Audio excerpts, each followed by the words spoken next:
Welcome to Werewolf Wednesdays, where weekly we wade into the wonderful world of werewolf cinema. Whether you're a fan of classic lycanthropic tales or hungry for the latest in hairy horror, I've got you covered.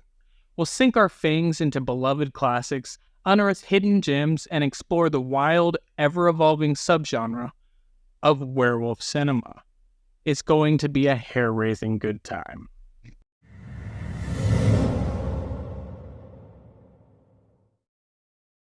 Today, I'm talking about the 1997 film, Bad Moon. Alright, let's do this.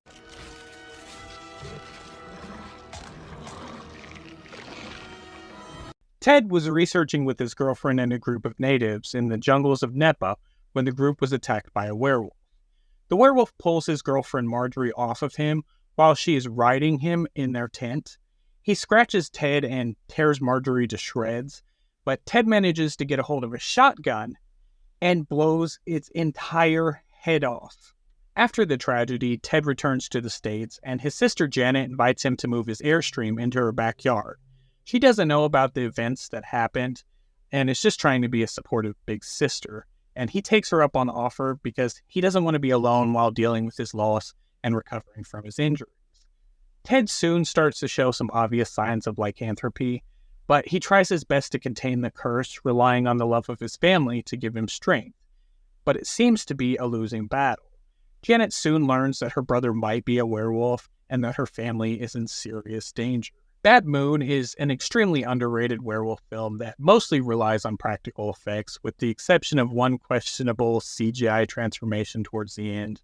And the werewolf in this film looks pretty decent. The film was initially criticized for its special effects, but I think that being inundated with a barrage of terrible CGI throughout the late 90s and early 2000s caused a lot of people to reconsider their positions on that particular point. The gory deaths are really impressive, the action scenes are intense, and there's a lot of suspense and atmosphere, especially in the scenes in the forest surrounding the family's home. The entire cast give excellent performances, but it's really the German Shepherd Thor who steals the show. Thor is hands down the smartest character in the film, and many of his stunts are really remarkable. When I first watched this film, I wasn't aware that it was based on a novel, but it is, and that novel is titled Thor, and it's actually written from the perspective of the dog. However, in the film, they shift the focus away from Thor's perspective to focus more on the family for obvious reasons.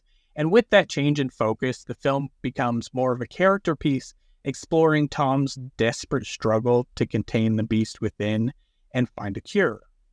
It's an intimate film with a small cast and an interesting story.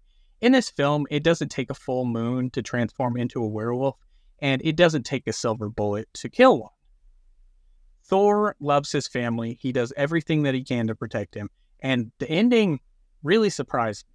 The film was critically panned upon its initial release, however, it's since gained somewhat of a cult following. It still remains entirely underrated. It does have its flaws, but it's definitely a movie that's worth your time, and Thor is an absolute badass. Well, that's the end. I hope you liked this video.